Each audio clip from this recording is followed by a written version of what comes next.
მოგესალმებით ეს გადაცემა თავისუფალი თემა მე შორენა ბიჭიკაშვილი ვარ. დღევანდელი ჩვენი გადაცემის სტუმარი იქნება ოთარ ქოსაშვილი, სამოქალაქო აქტივისტი, ის ყოფილი დეპუტატია კასპიის საკრებულოდან მას მაყურებელი იცნობს. დიდი მადლობა ოთარ თქვენი დროისთვის, იმისთვის რომ ხართ აქ და პასუხობთ ჩვენს კითხვებს. მოგესალმებით, მადლობა მოწვევისთვის. მივესალმებით თქვენს მაყურებელს. მადლობა კიდევ ერთხელ. ოთარ აუცილებლად მინდა დაგისვა თავდაპირველად, რა თქმა უნდა, გადაცემაში შევეხებით იმ აქტუალურ საკითხებს, რომელიც ქვეყანაშია, იმ პროცესებზე ვისაუბრებ ძირითადად, რაც მიმდინარეობს ქვეყანაში, რაც ხდება. თუმცა მე აუცილებლად მინდა ყველა სტუმარს უსვავ ამ კითხვას, რომ მედიის ირგვლივ შექმნილ მდგომარეობაზე და ჩვენ ვართ ერთ-ერთი მაგალითი რეპრესიებზე, იმ რეპრესიებზე, რომელიც მედიის მისამართით მიდის და შერჩევით სამართალზე, ხომ ეს ყველა მედიას არ ეხება პროსახელისმფლობო არხებს. ჩვენი ანგარიშები იცით თქვენს მაყურებელმაც დაყადაღებულია, ინკასოადევს, ფუნქციონირება შეუძლებელი ხდება დღითი დღე.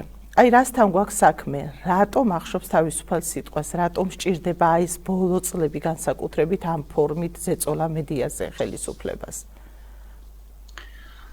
მოგესალმებით. ანუ რატომ ხდება? ჩვენ შეიძლება ეს დემოკრატიულ პროცესებზე ვილაპარაკოთ ქვეყანაში, სადაც არსებობს დემოკრატია, არსებობს თავისუფალი აზრი, არსებობს თავისუფალი მედია, მაგრამ დღეს ჩვენ ცხოვრობთ არ ვიცი რავი, ყოველდღიურად სხვადასხვა ქვეყანაში ვიღვიძებთ, ასე ვთქვათ. დიქტატურაა ჩვეულებრივი, ავტოკრატიაც არის, რავი, ყველაფერი უბედურება, გარდა იმისა, რაც სადაც ვიყავით, ასე ვთქვათ. და რავი, მივდივართ უკან. რაც შეეხება თავისუფალ სიტყვას და თავისუფალ მედიას, არ აწყობთ, იმიტომ რომ იქ განსხვავებული ბევრი აზრი ფიქსირდება.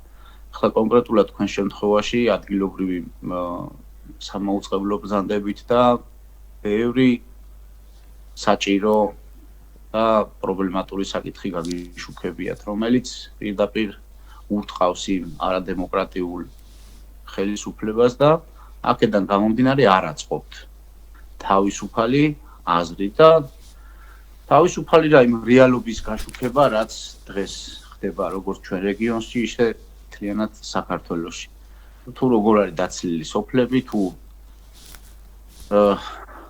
როგორ ნენელა იცლება ჩვენი ქვეყანა და ანუ ვიბრძვით გადარჩენისთვის, აქ არ არის განვითარებაზე ლაპარაკი და ასევე თქვენც რა, ანუ მაქსიმალურად ეცდებიან, რომ ეს მარწუხები მოუჭირონ თავისუფალ ხალხს. და ვინც არ არის თავისუფალი, კი ჭამს სუპს მოგეხსენებათ. რავი, ესე მოკლედ რაც შემეძლო მე თქვა თავისუფალ მედიაზე და რავი, სადაც არის მის თავისუფალი ადამიანის სიტყვა, იქ განვითარებაზე, პროგრესზე, დემოკრატიაზე, დამოუკიდებლობაზე ზედმეტია საუბარი. ოთარ, ჩვენ არაერთის საკითხი გაგვიშუქებია რეგიონში, პრობლემური შეფასებები გაგიკეთებიათ, კომენტარი მithოვია თქვენთვის და როდესაც დეპუტატი ბრძანდებოდით ის რაც თქვათ კასპიის მუნიციპალიტეტში ხდებოდა იმ პრობლემებზე, როგორც საკრებულოს ხდომაზე, ისე საკრებულოს გარეთაც ხმამაღლა აფიქსირებდით და როგორ უნდა შეცვლილიყო. აი ეს ხმაც თუ ვერ გაიგონა რეგიონის მოსახლეობამ. აი მე მინდა რომ მაყურებლისთვის იყოს გასაგები, რომ რატომ შეეხება მას მედიის დახურვა, თქვათ, თავისუფალი სიტყვის, თავისუფალი აზრის არ გაგება, ასე ვთქვათ. და პრობლემებზე არაფერი საუბარი, თქვათ. ახლა ძირითადად ჩვენ პრობლემებზე გვიწევდა ხოლმე საუბარი და თავი მე თქვენ სტუდიაში არაერთხელ მითქვია, ისევ არის ხალხი. ხალხი რატო? ანუ კიდევ ვერ გააცნობიერა ამ ხალხმა, რომ ეს ქვეყანა ეკუთვნით თვითონ ხალხს. და ის საჯარო მოხელეები, რომლებსაც ჩვენ ვხვდით ხელფას, ჩვენი დაკავშირებულები არიან. და სამწუხარო კიდე ის არის, რომ ცოტა უხეშად ნათქვამი შეიძლება გამომივიდეს, მაგრამ სხვანაირად კარგი ახსნა ამას არ მოეძებნება გაუნათლებელი ამომრჩეველი გვყავს ჩვენ. ანუ გაუნათლებელი ამორჩეველში რას გულისხმობ, რომ როცა ქართული ჯიგრული პონტით ვაძლევთ ამა თუ იმ კანდიდატს ხმას, რომელიც არ იმსახურებს და ვიღაცის თქვათ დაყენებული და მაღალიდან გადაწყვეტილი რესურსის თქვათ ჩასმული კანდიდატურებს ირჩევენ. როდესაც პოლიტიკაში არ დატოვეს პატიოსანი ადამიანის ადგილი. როდესაც ნეპოტიზმია მთლიანად მოდებული ქვეყანაში. აქედან გამომდინარე, რავი, აი ის ხალხს ანუ მანამ ეს ხომ ისეთი რაღაცაა, რომ მანამ პირადად კართან არ მიადგებათ ეს სადამსჯელო რაზმი, ასე ვთქვათ, მანამდე ხმას არავინ არ იღებს და ესე დაგყვეს და დაგვანაწევრეს ის აქტიური ხალხიც კი. რავი, სამწუხაროდ დღეს ჩვენ რეგიონში შიდა ქართლზე მაქვს ლაპარაკი, სადაც თქვენ მაუწყებლოთ, ასე ვთქვათ, სრულიად განეიტრალებულია მთლიანად ოპოზიციური სპექტრი და არის მის, ანუ ის განსხვავებული აზრი აღარ ისმის.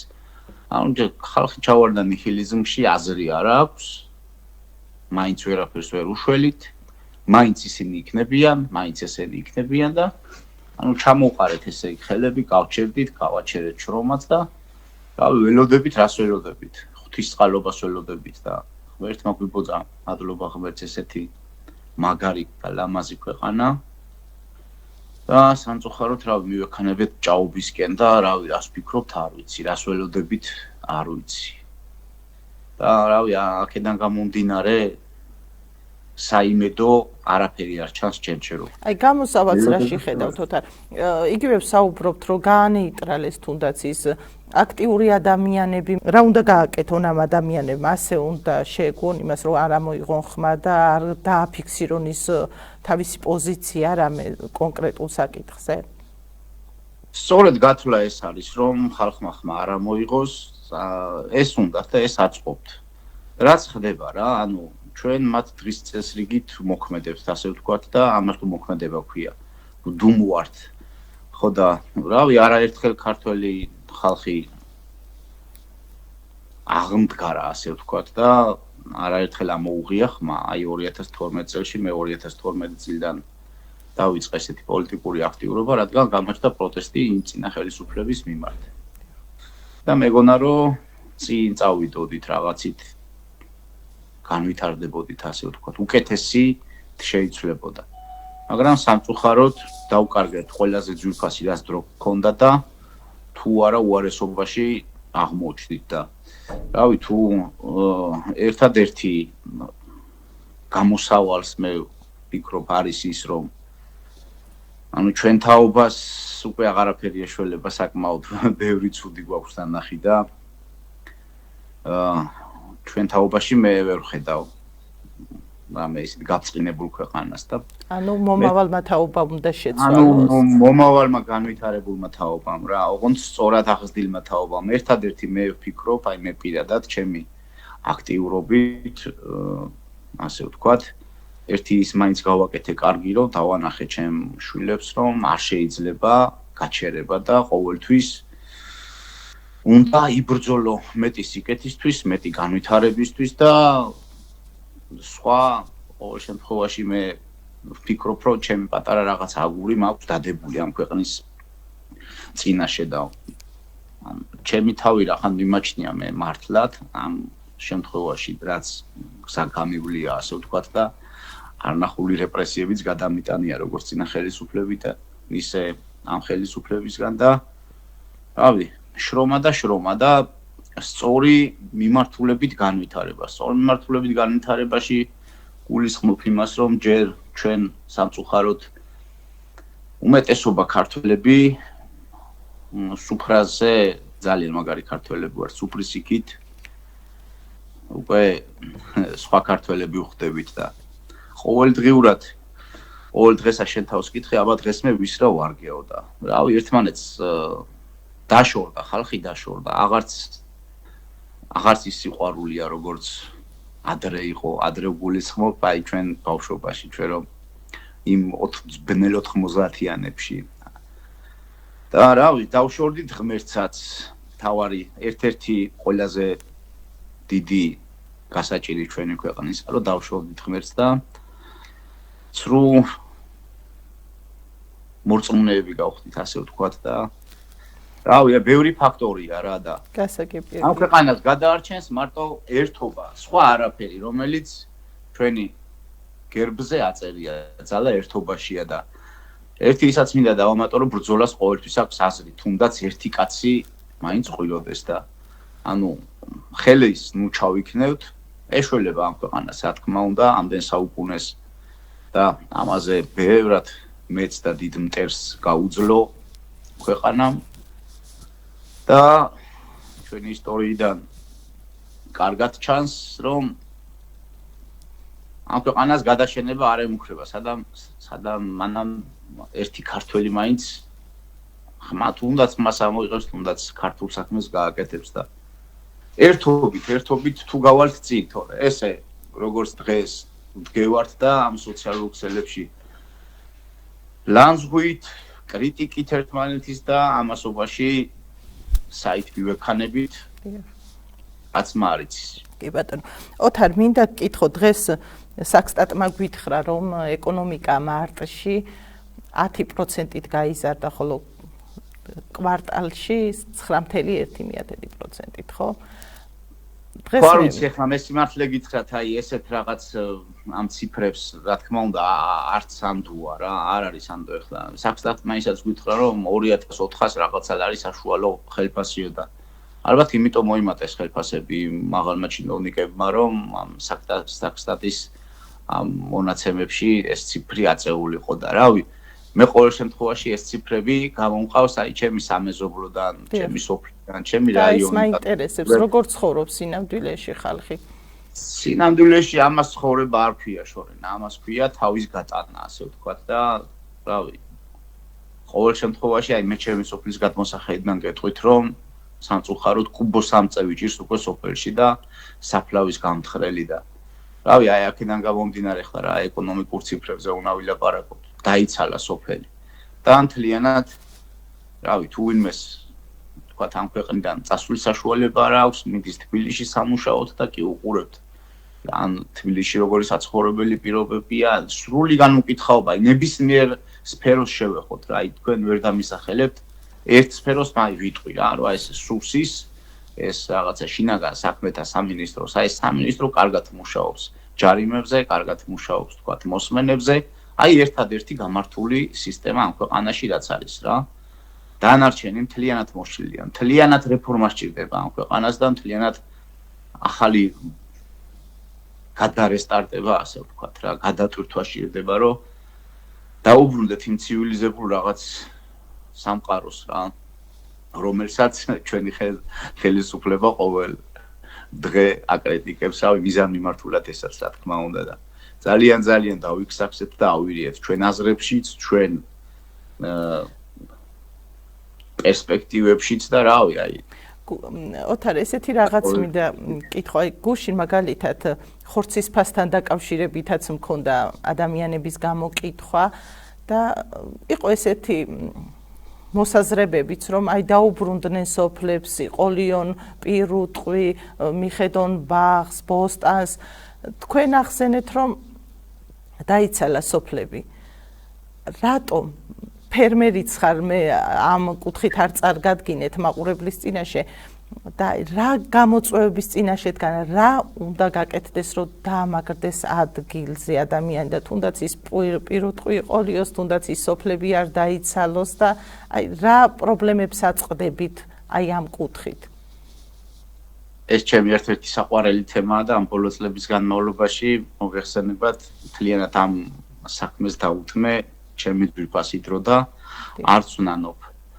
სიმართლე გითხრათ, ერთი პირველი თავიდან შეთავაზებას გაუკეთებდი კობახიძეს, რომ მობრძანდეს ჩემთან, ჩემთვის ახლა ფერმერი ცოტა ისეთი ხმამაღალი ნათქვამია, მცირე ფერმერი, ასე ვთქვათ. მიყვარს ცხოველები და ცხოველებთან ურთიერთობა და ასე შემდეგ და ანუ ჰობიც არის და უკვე ყოველდღიურ ჩემს საქმიანობად იქცა.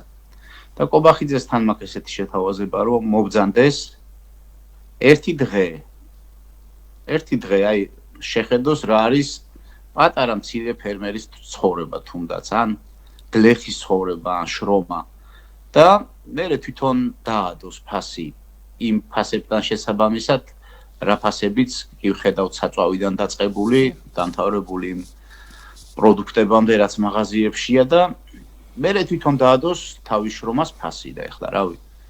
მე მაგალითად 10 ლარად 9 კილო ხორცი, ანუ 1 კილო ხორცი 20 ლარად არ არსებობს. ეს არის, რავი, ანუ სიმართლე გითხრათ, შეიძლება, ანუ იმ რეალობას ხო არ არიან ეგენი მოწყვეტილები არიან რეალობას რაც ხდება. ეგენი ხო ჩვენაირი მოკვდავი ადამიანები ვით არ ცხოვრობენ შორენა. მაგათ არც პურის ფასი იციან, არც საწვავის ფასი იციან, იმიტომ რომ მათ ანუ საწვავი მუქთათ აქვთ. 10-ის მაგივრად 100 რო ხარჯავენ. ხორცს ეგენი არ ყიდულობენ, აი სახშიც არ სადილობენ ახლა.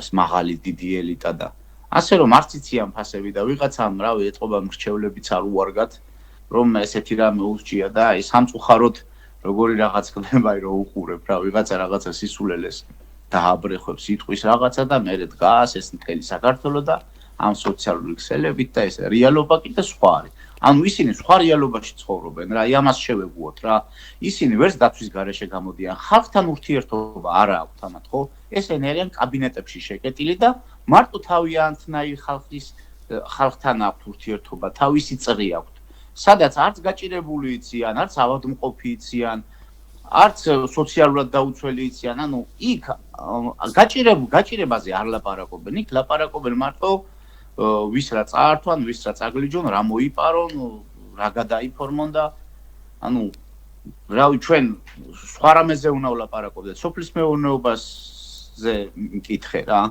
დიახ. სოფლის მეურნეობა ქვეყანაში არ არსებობს. არაფერი არ იწარმოება ფაქტურად. აი ჩვენ საკმარს არაფერი არ გვაქვს.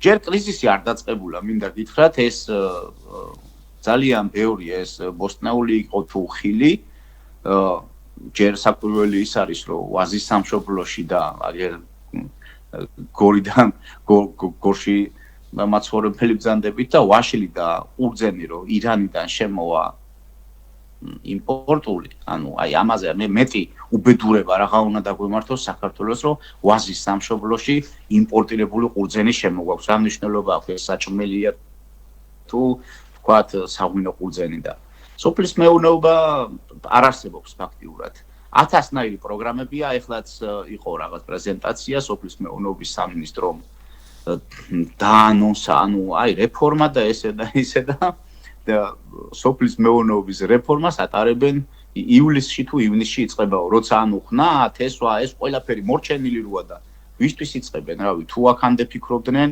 ან რატო ცოტა ადრე არ დაიწყეს ეს რეფორმა რომ რაღაცა შედეგზე უკვე გავსულიყავით და ანუ მთლიანად ეს პროგრამები სიმართლე გითხრათ მორგებულია ისევ თავიანთ ხალხზე ასე ვთქვათ აი ელემენტარული სესხს ვერ ვიღებ რომ რაღაცა გავაფართოო და რაღაც კეთილმოვაწყოს ჩემი პატარა ფერმა და ანუ რავი აი არ ეშველება იმიტომ რომ არავინ არ მოდის გლეხთან არავინ არ მოდის და არ ეკითხება აი როიძახიან რომ სოფელში უნდა დამაგრდეს ადამიანი არ არსებობს დღეს მე ახალგაზრდა არ მეგულება რომელიც სოფლის მეურნეობით იქნება დაინტერესებული. აი ერთ-ერთი დიდი უბედურება, ანუ ჩემი თაობის ადამიანებზე ხო არ არის ლაპარაკი, საერთოდ ამ სფეროში აღარ უნდათ ურჩევნიათ, თქვათ ერთ დღიან მუშებად იმუშაონ სადღაც თბილისში მშენებლობაზე. ვიდრე თქვათ თავიანთ კარმიდამოს მიხედონ და ასე შემდეგ და ახალგაზრდობაზე აღარ მაქვს ლაპარაკი საერთოდ. რატომღაც მივეჩვიეთ იოლად ფულის შოვნაზე გადავედით ყველანი რა იოლად ფულის შოვნაზე და ახლა სოფლის მეურნეობაში ფული იოლად არ იშოვება თუ ხელი არ გაანძრიე თუ ოფლი არ გამოიდინე ესე სხვანაირად რა ფულის შოვნაზეა ლაპარაკი შორენა აი გლეხს თუ რა თქმა უნდა ახლა დიდი ინვესტიციებით არა აქვს და კარგა გემრიელად ჯამართელი გლეხსი არ მაქვს ლაპარაკი მე ანუ რავი ესე სოფლის მეურნეობა და საერთოდ რა არ უნდათ სოფელი მარტო უნდათ აღდგომებზე ჩავიდნენ თქვათ პაპაბებო უნდათ მაგრამ ის პაპაბებო მუდმივად ვერ იცხოვრებს იმ სოფელში და რავი თუ არ დაუბრუნდა სოფელი თუ არ იქნება აღარც ქალაქი იქნება და იქითკენ მიდის ჩვენი ქვეყნის მდგომარეობა, რომ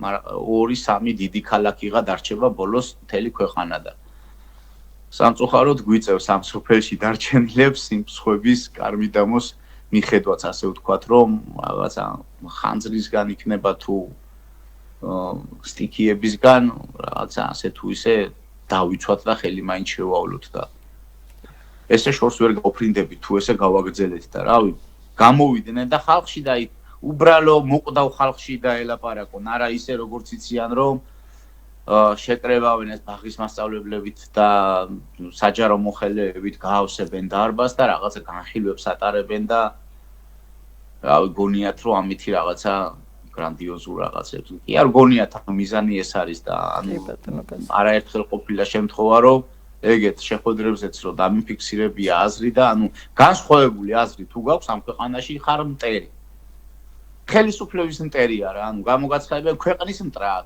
გამოგაცხადებენ აგენტად გამოგაცხადებენ მოღალატედ უსამშობლოდ ასე შემდეგ და რავი რა გითხრათ მეტი რავი საიმედო რა აუცილებლად მინდა გკითხო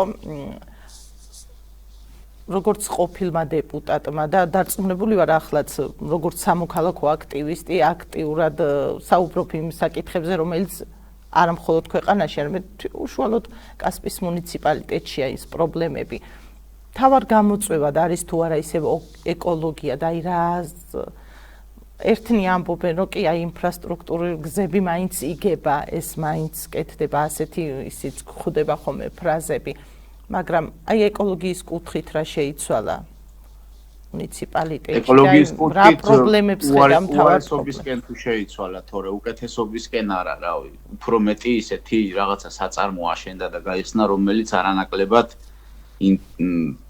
ადრე გაპროტესტებული ცემენტის ქარხნებიდან უარესი მდგომარეობა დღესდღეობით მოგეხსენებათ ეს ფერმები გაიხსნა რამდენიმე სადაც ისეთი საშინელი სუნი ტრიალებს განამარტო ვთქვათ იმ მიმდებარე ტერიტორიაზე კილომეტრები რო ვრცელდება შორენა და რავი არ ვიცი კავთისხევისკენ თუ გაგიულიათ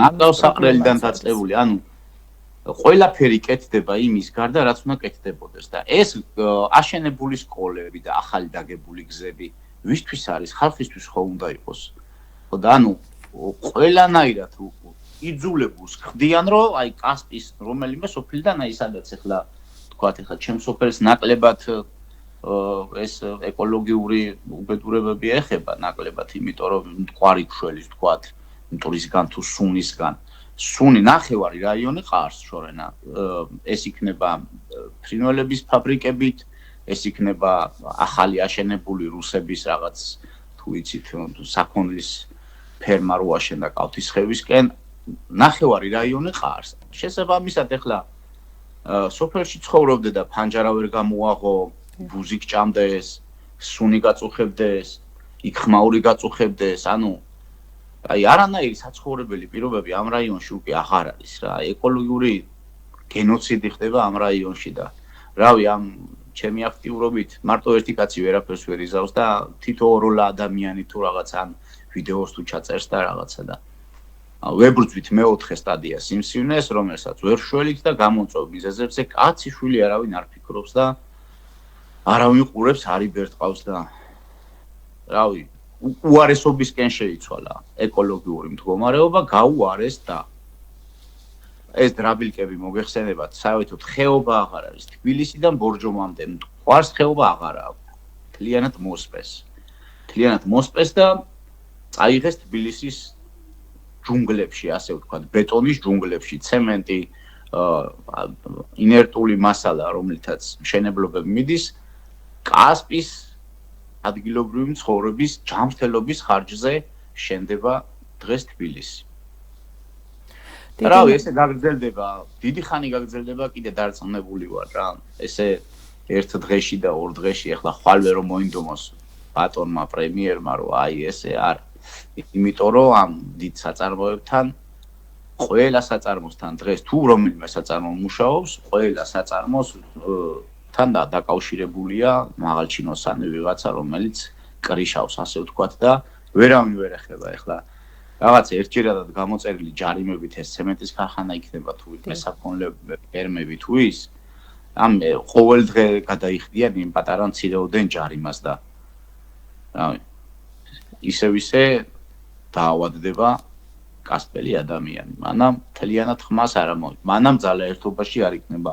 მანამ ერთ რაღაცა ერთი იდეის გარშემო ხო შეიძლება გაერთიანდეს სხვადასხვა პოლიტიკური მრწამსის ადამიანები. არა. ხმას იღებ შენ მტერი ხარ, აგენტი ხარ, მოღალატე ხარ. და რავი ესე ანუ ერთ ხალხი გადაკიდეს, დაყვეს ხალხი რა. დაყვეს პარტიების მხარდამჭერებად, დაყვეს სექტანტებად და ის იმას ეძახის, ის ამას ეძახის და ბოლო ჯამში გარბის ყველაზე ძვირფასი რაც ღმერთმა მოგცა დრო. და სამწუხაროდ ეს დროც ჩვენთვის ძალიან ცუდად მოქმედებს. ხალხზე და ქვეყანაზე რა თქმა უნდა. დიდი მადლობა ოთარ, კიდევ ერთხელ. მადლობა თქვენ და რა ვიცი. და იმ პოზიციისთვის რაც თქვენ გაქვთ. დიდი მადლობა. ყოველთვის მზად ვარ. რა თქმა უნდა ისეთ საკითხებზე რაშიც ცოტა კომპეტენცია მაინც მომეთხოვება. მადლობა. აგიდგეთ გვერდზე და რა ვიცი წარმატებები გისურვოთ და გამძლეობა მინდა გისურვოთ. ეს არა მარტო თქვენ ტელეკომპანიას ეხება, არამედ სრულიად, რავი, ხალხს, რომლებიც რაღაც იმედის თვალით, რავი, შევყურებთ მომავალს. ღმერთმა ქნას ეს მომავალი უკეთესი ყოფილიყოს და მშვიდობიან ქვეყანაში გვეცხოვროს მალე. ამ გადარეული სამყაროს ფონზე. მადლობა კიდევ ერთხელ. დაგემშვიდობებით ოთარ. მაყურებელს კი მომდევნო გადაცემამდე დავემშვიდობები.